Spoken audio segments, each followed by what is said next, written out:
Check,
check, 1, 2, mic check, 1, 2, 3, audio check, 1, 2, 3, 4. Check, check,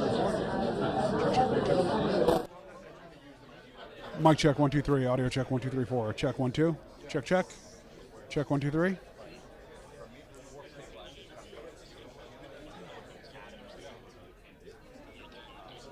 Mic check, 1, 2, 3, audio check, 1, 2, 3, 4. Check, 1, 2, check, check. Here comes Caitlin. We need to get this. Check, 1, 2, mic check, 1, 2, 3, audio check, 1, 2, 3, 4.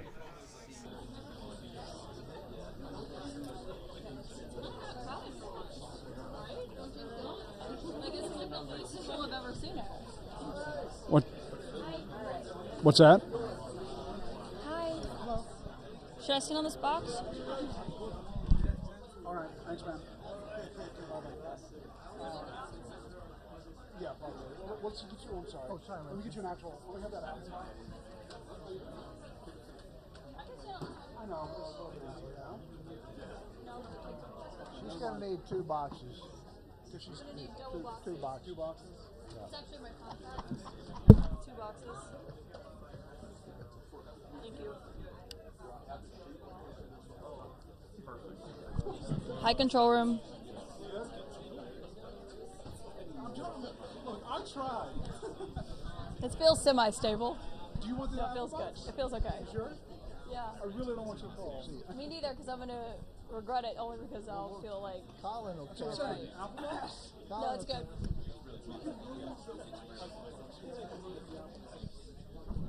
All right, we let it go. I know. High control room. Can you hear me? I'll be doing the briefing. High control room. It's Caitlin. Let me know if you can hear me.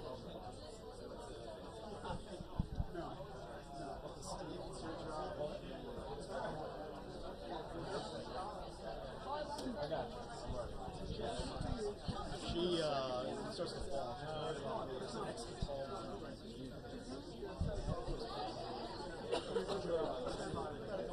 Yeah, I'm also not hearing them. You want me to tell TJ that?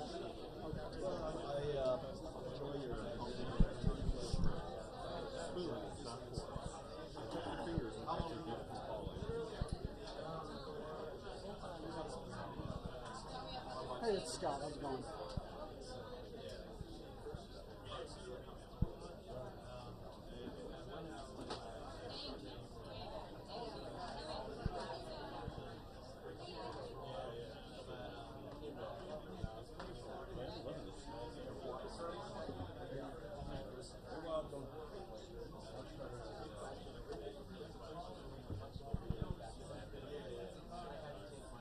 I'm getting out of here now. This is about Caitlin. I think you guys are working on it right now. Hi, Christy. I got you. Can you hear me? Okay, cool. And you guys are taking on photos, right? Perfect. Thank you guys for doing it. Thank you, Scott. Okay. The rest is up to God. And you're out.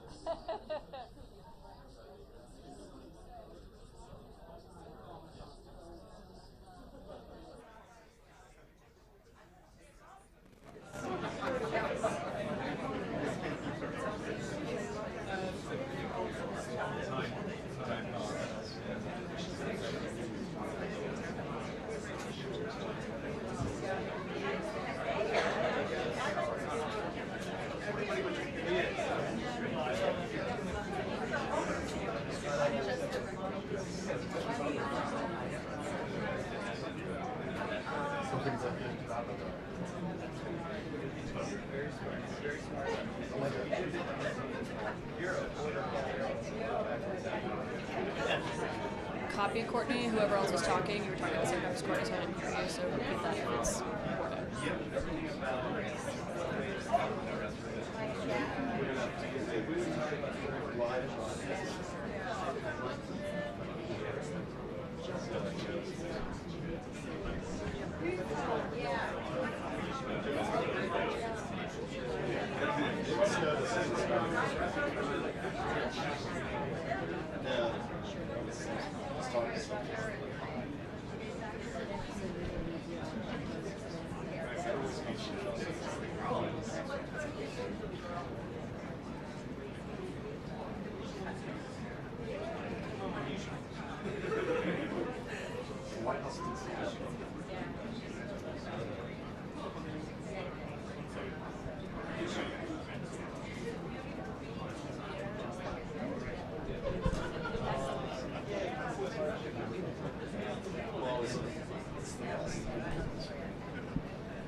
It'll happen at some point, so.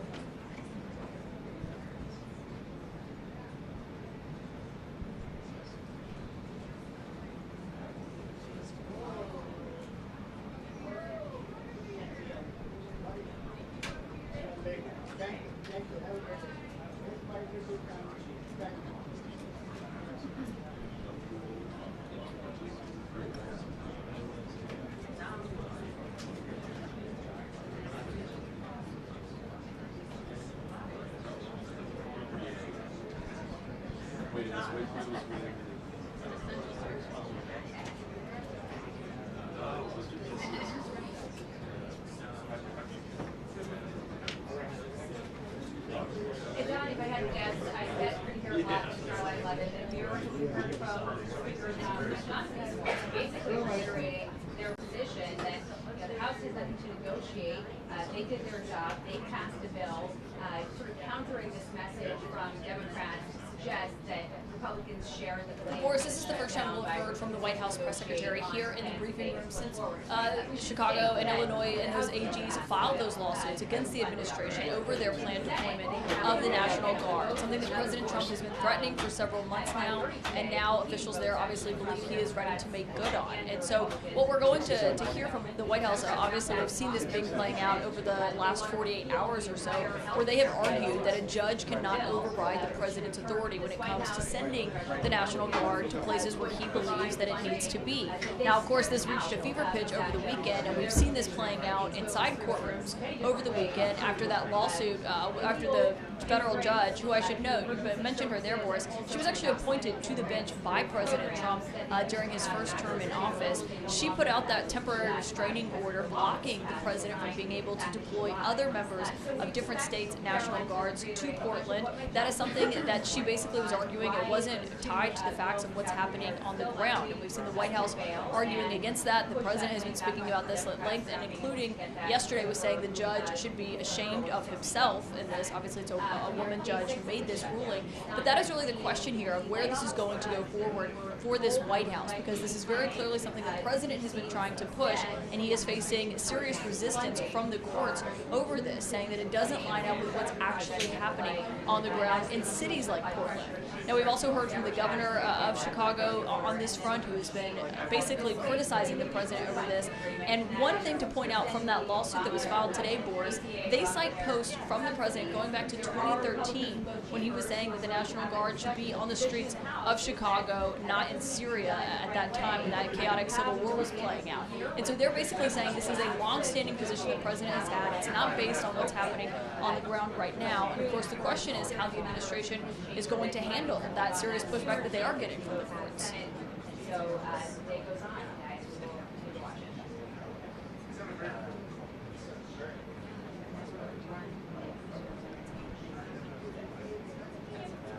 So far, we haven't seen that materialize. It has certainly been a threat that they have made and something that they've described as their hand being forced to have to do that. Speaking of meetings that the president has had with his budget director, Russ Vogt, we've not actually seen that come to fruition, though, but we have seen them pulling contracts left and right when it comes to infrastructure projects. We saw them reverse counterterrorism funding cuts just last week in the state of New York, and also we've seen this playing out in other areas, including from the Department of Energy canceling climate contracts. But the argument from the administration on that front, Boris, has been we have to pull this funding because of the government shutdown. But in my interview with the Energy Secretary, Chris Wright, here at the White House last week, he actually acknowledged that it wasn't tied to the shutdown at all, that it was a long time thing that they had been planning and reviewing and working on for months. And he also said that there could be more to come potentially. So obviously a lot of questions here at the White House to see what they say about both of these fronts and whether or not they believe that government shutdown is going to come to an end anytime soon, as we've seen a virtual standoff happening on Capitol Hill.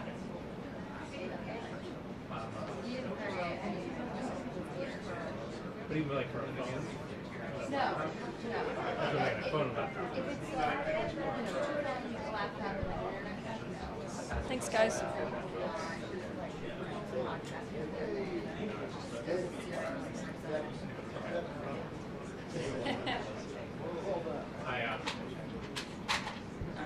pulled up the page. And then I'm like, how do you get it? Alright, so you should ask any topic with this I'm not sure if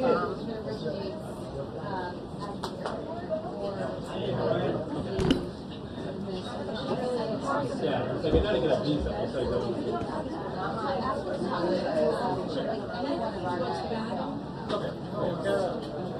Kara, you're back, right? So, got it. Otherwise, you would be like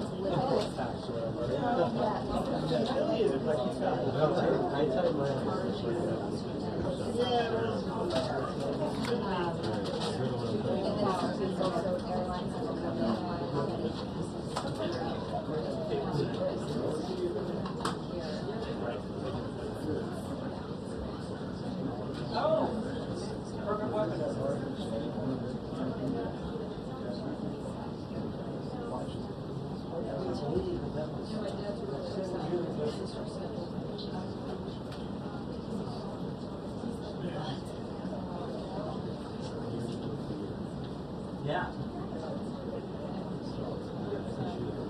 Oh, yeah.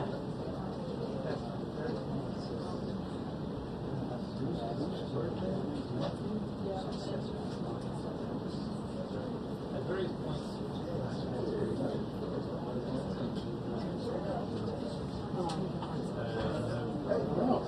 What's the drink?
We did one of those too. We did this.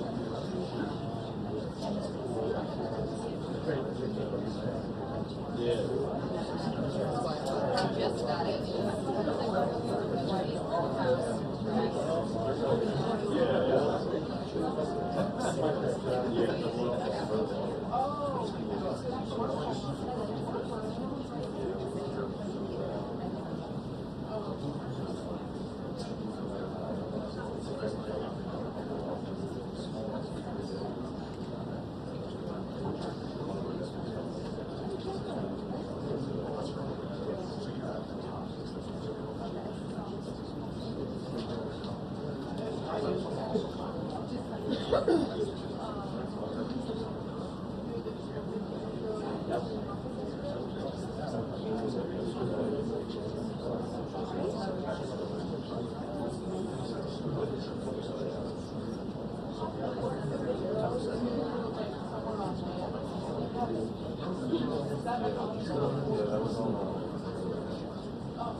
Thank you. I've been trying to type it in, but it's like someone's approving it, but it's like not. Thank you. It went that time. Thank you.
Hey, Steve. How are you? Glad you're so excited to see me today. Alrighty. Good afternoon, everybody, and happy Monday. Let's get to it, and we'll begin with a few scheduling announcements today. President Trump will be hosting the Canadian Prime Minister Mark Carney tomorrow for a working meeting here at the White House. On Thursday, the president will host his 8th cabinet meeting alongside his incredible team. Also on Thursday afternoon, President Trump will host the president of Finland, Alexander Stubb, for a working meeting here at the White House. The president also wanted me to relay his congratulations to Japan for electing their next prime minister, a highly respected person who also happens to be the first female to hold the position for our great ally. While President Trump continues to negotiate peace deals, meets with world leaders, and celebrates the 250th birthday of our United States Navy, as you saw he and the First Lady do just yesterday, Democrats, unfortunately, are continuing to play political games. And we are now in day 6 of the Democrat federal government shutdown. Millions of American federal workers are under enormous financial stress as a result, wondering how they will pay their bills and take care of their families. If the Democrats do not vote to open the government tonight, federal workers will not receive their next full paycheck. Additionally, the special supplemental nutrition program for women, infants, and children will run out of federal money very soon. This program provides vouchers to buy infant formula, fresh fruits and vegetables, and other healthy foods for low-income families. It can be easily fully funded if Democrats simply vote tonight to reopen the government. Also, our incredible military service members who risk their lives to preserve and defend our country are now working without pay and will miss their next paychecks if this Democrat shutdown does not end tonight. The Republican-backed clean and nonpartisan funding bill fully funds this important food aid program, gets our troops paid, and reopens the government. So all of this begs the question, what is the Democrat ongoing shutdown truly about? The sad truth, we believe, is that the Democrats intentionally shut down the government and are inflicting this pain on American citizens to try and demand free health care for illegal aliens. Of course, this is an indefensible and truly radical policy to be in favor of, let alone to use as the primary reason to shut down the United States government. So the Democrats and their allies are desperately lying about their true motivations. We have to set the record straight with the facts so the American people understand what's really at play here. House Republicans passed a clean and nonpartisan funding bill to keep the government open and ensure our troops and other hardworking Americans are paid. Every single House Democrat except one voted against this clean and nonpartisan funding bill. Senate Republicans have subsequently tried to pass this same clean funding bill 4 separate times, and they will do so again tonight, to fully pass it to be sent to the president's desk for signature. And the president is ready to sign this bill to reopen the government as soon as it is sent to his desk. Yet every single Senate Democrat except 3 have voted against this clean and nonpartisan funding bill. The Democrats' current position is that the only way the American government can reopen is if illegal aliens can get free health care. Don't take my word for it, just look at what's inside of the Democrats' proposal to reopen the government. Their funding proposal would result in nearly $200 billion spent on health care for illegal aliens and other non-citizens over the next decade. To put this in perspective, $200 billion is enough money to fund the entire children's health insurance program, which provides health insurance to low-income children and women. Under the Democrats' proposal, the millions of illegal aliens who improperly were granted asylum and paroled under the Biden administration would once again be allowed to receive Medicaid benefits. It does not end there. The Democrat proposal would also require Medicaid to pay more for emergency care provided to illegal aliens than it does for American patients who are disabled, elderly, or children. When someone shows you who they are, believe them. The Democrat Party has unfortunately closed our government, costing Americans their jobs, threatening our military readiness, harming our economy, and causing chaos, all to help the illegals who broke into our country. Instead of holding illegal aliens accountable and removing them from our country, which is what this administration is trying to do every day, the Democrats want to give them the free benefits paid for by the American taxpayer. Democrats in 2025 are for illegal aliens first and Americans last. This is the reality we are unfortunately facing right now in Washington, D.C. President Trump and Republicans will not give in to these radical demands. The president and Republicans have a sacred responsibility to serve and protect the interests of their constituents, the American people. That's why we are backing a clean and nonpartisan funding bill with no strings attached to reopen the government. Democrats should do what they did 13 separate times under Joe Biden and vote for this exact same type of funding bill. Now the Senate will vote tonight for the 5th time to reopen the government on the 6th day of this shutdown. All we need are an additional 5 Democrat senators to end this madness and vote for the clean funding bill to reopen the government. If you are an American watching at home right now, call your Democrat senators and tell them to do the right thing and end this shutdown. With that, I will take your questions. Here in our new media seat today, we have Elizabeth Mitchell from the Daily Signal. Elizabeth, thanks for being here, and please kick us off. Thank you for having me. I have 2 questions. First, President Trump told reporters yesterday that firings of federal employees are taking place right now. In which departments have people already been fired from their federal jobs due to the shutdown? The president was referring to the hundreds of thousands of federal workers who have been furloughed as a result of this federal government shutdown, both here at the White House and across the entire federal government. At agencies across the board, there are federal workers who are staying home. Many of them work in the White House. You know them. Some of them sit just behind me at those desks. They are unable to show up to work right now because the Democrats chose to shut the government down. And so we're already, unfortunately, seeing the consequence of this. And then, of course, the Office of Management and Budget is continuing to work with agencies on who, unfortunately, is going to have to be laid off if this shutdown continues. And Secretary Robert F. Kennedy Jr. said the FDA was required by federal law to approve the new abortion pill last week. Is the administration considering steps to undo this in light of requests from pro-life Congress members and organizations? I think Secretary Kennedy and the Department of Health and Human Services, as I addressed in the briefing last week, were following the law, and we will continue to do so. As I said last week as well, it's not an endorsement of this drug by any means. It's just a law that they were following. Jennifer. We heard you say that you want people to call their Democratic senators. Is the president calling Democratic senators himself? Can you say what he's doing today to resolve the shutdown? Yep, I was just in the Oval Office. He was on the phone with Speaker Johnson. He's also spoken with the Senate Majority Leader, who are in touch with, of course, moderate Democrats and Democrats across the board, who we understand hopefully want to do the right thing by their constituents to reopen the government. So the president is being kept very well apprised of the ongoing shutdown on Capitol Hill. And of course, his position is very clear. There's nothing to negotiate, just reopen the government, and then we can talk about all the important issues facing our country. So he hasn't called specific members of Congress? Not to my knowledge, no. And then on the Affordable Care Act, is he willing to give more, to share more on what he'd like to negotiate on the Affordable Care Act later? Is he willing to say specifically what he would like and when?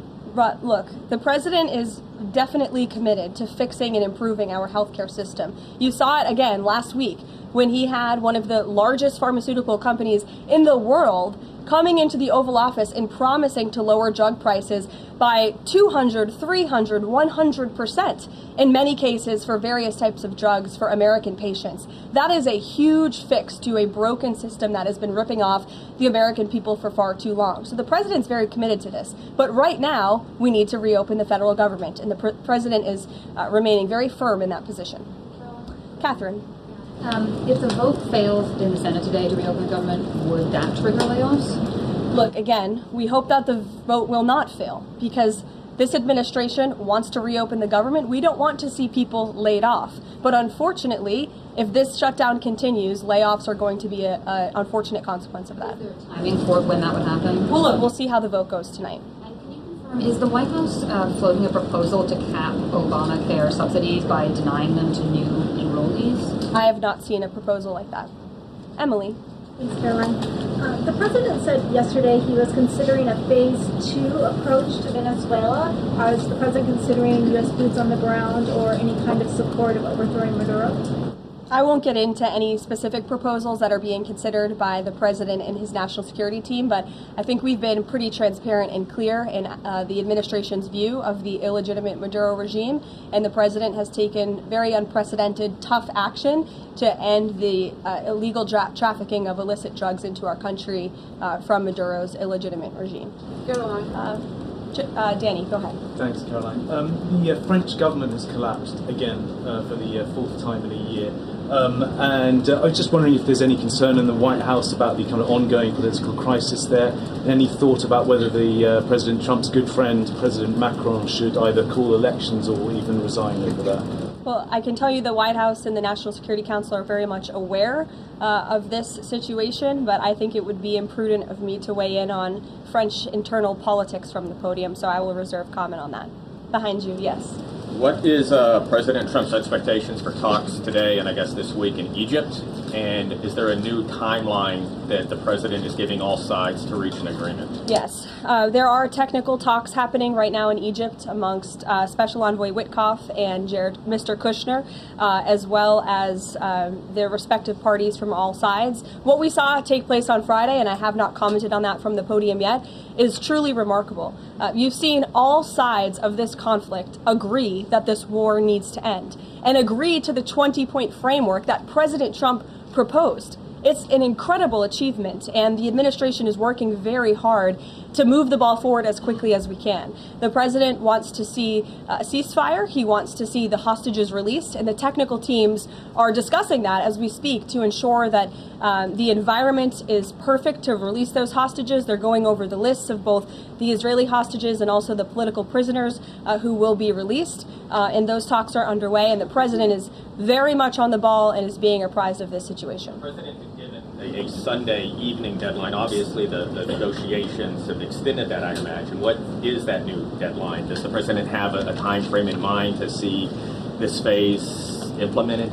Well, the Sunday evening deadline was to hear back from Hamas on the proposal one way or another. And of course, on Friday, Hamas put out a very clear statement in the president's view that they accept the president's framework, and that's why those technical talks are now underway. But again, we want to move very quickly on this, and the president wants to see the hostages released as soon as possible. Steve. Expect those technical talks to last, Caroline? I don't want to draw a red line up here, Steve. Of course, it's very important, as I just mentioned, that we get this done quickly. That's how the president's team feels, so we can get some momentum, get the hostages out, and then move to the next part of this, which is really ensuring that we can create a lasting and durable peace in Gaza and ensure that Gaza is a place that no longer threatens the security of Israel or the United States. You expect to be on the agenda for the president's meeting with the Prime Minister of Canada tomorrow? I'm sure trade will be a topic of discussion tomorrow and all of the other issues that are facing both Canada and the United States. I know the president looks forward to having that discussion with Carney in the Oval Office. Caitlin. Thanks, Caroline. I have two questions. On the layoff of federal workers, potentially, the president said yesterday that Democrats will be to blame if federal workers lose their jobs. Historically, though, in past shutdowns, workers have been furloughed, but they have not been laid off en masse. So wouldn't that be the president's call to lay people off? As I've said repeatedly, Caitlin, this conversation about layoffs would not be happening right now if the Democrats did not vote to shut the government down. And as I also said last briefing as well, we are $37 trillion in debt, and the government is not receiving any cash. So someone has to look at the balance sheet and be good stewards of the American taxpayer dollar. And layoffs are an unfortunate consequence of that. Term, for example. Well, as I'm telling you now, this administration is focusing on checking the balance sheet and ensuring we're doing the right thing by the American taxpayer. And again, these conversations about layoffs would not be happening in the White House today if not for the Democrat shutdown. And they have a choice to change that. They have another opportunity tonight to do the right thing to reopen the government. Joey. Judge over the weekend. Sorry, my second question. A federal judge over the weekend that the president had appointed to the bench in his first term in office basically argued that he could not deploy other states' National Guards to Portland. Basically said that it was untethered, his argument, to what is actually happening on the ground. Which local officials in Portland have said that the National Guard is needed there? With all due respect to that judge, I think her opinion is untethered in reality and in the law. The president is using his authority as Commander-in-Chief, U.S. Code 12406, which clearly states that the president has the right to call up the National Guard in cases where he deems it's appropriate. And if you look at what has happened in Portland, Oregon, for more than 100 nights, I was talking to our law enforcement team about it this morning, for more than 100 days, night after night after night, the ICE facility has been really under siege by these anarchists outside. They have been disrespecting law enforcement. They've been inciting violence. We saw, again, a guillotine rolled out in front of this federal building. And so the president wants to ensure that our federal buildings and our assets are protected.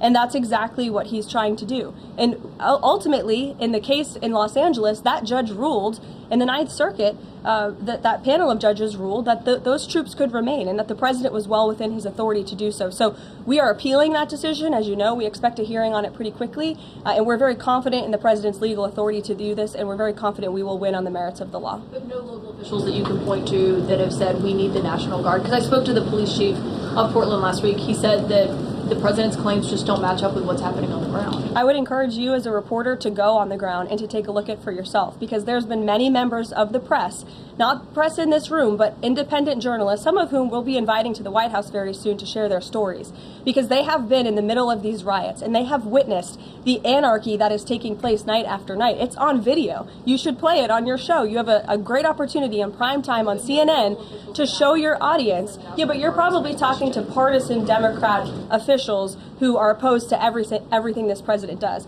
You should also ask the people who live in Portland. We've actually heard from many members of the community who have said that this is complete civil disobedience. It's a mess. It's been loud. It's been troubling for neighbors in the community who are just trying to live peacefully. And these people are not there to peacefully protest. They are there to cause mayhem and havoc. Yeah, Caroline. Stephen, go ahead. Thank you, Caroline. Two questions. First, do you have a reaction to reports that thousands of Cuban troops are deployed alongside Russia fighting in Ukraine? And on a very different matter, the president last week floated in an interview with our colleague Daniel from One America a rebate for tariffs of up to $2,000 per person. Is that plan contingent on the Supreme Court's upcoming ruling on the legality of the tariffs, and is the White House preparing for legislation to make that happen? Sure. On the first point, I have not seen that report, Stephen, but I'll check in with our national security team after this and we'll get you an update. To your second point about the tariff rebates, I think it's an idea that the president has discussed and floated with his team of advisors, but no decision has been firmly made at this point in time. Why don't we go to the back? Owen. Good afternoon. Good afternoon. A few days ago, President Trump demanded Jay Jones of Virginia get out of the race for condoning political violence in a text message against a Republican politician a few years ago. He hasn't left the race. He hasn't dropped out. What's the president's reaction? Well, as you know, I'm not at liberty to discuss political races from the podium. I think the president himself made his position very clear, and I think anyone could agree the messages that were sent by this Democrat nominee for Attorney General in Virginia are really shocking, alarming, and completely unacceptable. He was threatening to kill his opponent and his opponent's children, and that type of rhetoric has zero place in our country, and the president was absolutely right to condemn that. One more, please. Sure, go ahead. Thank you. The Democrats have questioned and scrutinized the president's comments about using potentially the military, American cities, as training grounds for the military. And when you look at Portland, Chicago, local and state officials say that their local law enforcement is able to handle the situations, these protests on the ground. The president says that Portland is burning, using that as justification for the National Guard in Portland. But when you look here in Washington, D.C., the president just last week said it is now a completely safe city, and there are still National Guard members on the streets that are not involved in ICE activities. Can you provide the justification for the White House here in Washington, D.C., why the National Guard members continue to be out on the streets? Because Washington, D.C. has invited the National Guard here. Why? Because the mayor is doing the right thing, unlike mayors in other cities like Portland, as Caitlin and others have pointed out, who refuse to see that there are positive results from when local law enforcement works with federal law enforcement to do the right thing on behalf of their citizens. And Washington, D.C. is no doubt a safer city right now today than it was a few months ago when President Trump started this initiative to make D.C. safe again. And the National Guard is still here because the president and the mayor agree that it's a good thing for the city. Just like you're seeing in Memphis, for instance. We'll have National Guard deployed to Memphis. We have federal agents who are on the ground working with state and local law enforcement. The state police in Tennessee are part of this effort. The local metropolitan police in Memphis are part of this effort. State and local law enforcement and federal law enforcement should be working together. And it's a shame that we see in some cities across the country that their mayors are just simply refusing to cooperate because they don't like Donald Trump. And that's what this boils down to. And I don't think any American would disagree that Chicago needs more law enforcement reinforcements, that they need more resources. Look at this headline from over the weekend. At least 30 people shot during the weekend in Democrat-run Chicago. 5 of them were killed in one weekend. This is completely unacceptable, and the president wants to make American cities safer, and he's willing to work with anyone to do it. If the courts allow you to ultimately send in the National Guard into Chicago and Portland, do Democrats not have reason to be concerned that there are long-term plans by this administration to keep U.S. military or the National Guard in American cities, like what we're seeing here in Washington? Why should they be concerned about the federal government offering help to make their cities a safer place? They should be concerned about this. They should be concerned about the fact that people in their cities right now are being gunned down every single night. And the president, all he's trying to do is fix it. And there has been a complete smear campaign by the Democrats and the media, quite frankly. I was reading Political Playbook this morning, one of the most inside the Beltway newsletters you can find. And you guys are framing this like the president wants to take over the American cities with the military. The president wants to help these local leaders who have been completely ineffective in securing their own cities. And we have already seen there's a positive formula for that. Look at Washington, D.C. The murder rate has declined significantly. Our streets are safer. People who live here feel safer. All of you in this room, I know you do. You just won't admit it. And it's a proven system that works, and the president wants to make America's cities safe again. And I don't think there's anything wrong with that. Michael. Thank you, Karoline. 2 questions, if I may. Because the mayor wants them. Michael. These talks in Egypt, if Hamas does agree to relinquish power and give it up, cede power to this transitional technocratic government, if that does happen, would the Trump administration then recognize a Palestinian state? Look, I don't want to get ahead of the technical talks right now, Michael. They're extremely sensitive. They're taking place, again, as we speak, and there's a lot of, there's many things to discuss, of course. This is, hopefully, we expect and we hope, going to be one of the greatest peace deals this world has ever seen. And the Trump administration is working diligently and working very hard to get there. And as I said, Friday, all terms agreed. We have the Arab countries who are working with us. Of course, Israel has been incredible in cooperating with the president's plan and agreeing to it. And we're very hopeful, and we expect that to continue. You tweeted about this over the weekend. Thank you. I was going to you in the blue shirt and tie. Thank you, yes, Caroline. You're welcome. The Daily Mail. Today, the Supreme Court declined to hear Ghislaine Maxwell's appeal. Will Trump rule out granting her clemency? Is that something the White House is considering? It's not something I've heard discussed, and we don't comment on clemency requests that may or may not have been made, but I'm certainly not tracking that one at this point in time. Caroline. Jordan, go ahead. Thank you, Caroline. So we're talking about these radical groups in Portland and Chicago. I know the president has spoken about potentially going after George Soros with RICO charges and for funding all of this violence.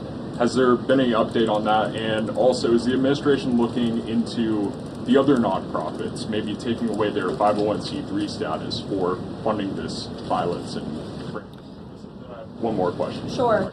The financial backing of these groups, particularly Antifa, is certainly something the administration is looking into aggressively. And the federal government has never really been mobilized or tasked with doing that. So we're kind of kickstarting that into gear. The FBI is working on it alongside the White House's Homeland Security Task Force. We have our intelligence community looking into this as well. And even the Secretary of Treasury is involved with these matters since they are financial in nature. And we will continue to get to the bottom of who is funding these organizations in this organized anarchy against our country and our government. It's a question the American people have been begging the answer for many years, and we're committed to uncovering it. And when we do, I'm sure you'll be one of the first people to know. Separately, Caroline. Thank you. So Gaza, under the president's plan, is going to be governed by a transitional governance of a technocratic, apolitical Palestinian committee made up of qualified Palestinians and international experts. Now, given how radicalized the Palestinian population is in Gaza and in the West Bank, can you offer some insight or guidance into who are some of these Palestinians that are going to be considered for leadership roles in Gaza, and where you're going to be finding them, and do you have any names? We're not quite there yet, Jonathan. The president believes peace is possible in Gaza, and that's why he presented this detailed and comprehensive plan. The first step of that is securing a ceasefire and releasing the hostages, and then those conversations about ensuring a durable and lasting peace can continue. But what do you need to have peace in a region like Gaza that's been war-torn for far too long? You need security guarantees, and you need good governance. And so those will be two of the priorities that this administration is focused on. If I may, the president has said he wants the government to reopen this week in a deal. What's going to happen by the end of the week if there's no deal? What's the White House prepared to do? With no deal with what? To reopen the government. Look, as I said, unfortunately, there's going to be a lot of pain inflicted. There already is on the American public, on our troops who are not being paid, again, on women and young children who depend on critical food assistance. We hate to see this. And in fact, the Office of Management and Budget is trying to do everything they can to find funds to get out the door for these vulnerable populations in our country. Again, we shouldn't be having to do that. The Democrats have a chance to change course tonight. I believe the vote's taking place at 6:30, and we urge Democrat senators to vote to reopen the government and to do the right thing. Thanks, guys.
get somebody. Right now, I got 2 people at $26.50, and I think with a little bit of wear and tear. How big is your net? How long are you looking? How far? Oh, we're at 200 miles. Okay, yeah. Yeah, dude, eventually they'll settle. There's not a need for you at the want, so you guys take your price and someone will come. You're going to get the right one, that's for sure. Beginning of the month, so you'll probably have more luck in a couple more weeks, I bet. Well, you know what? That's what this one dealership said. He's like, fall leases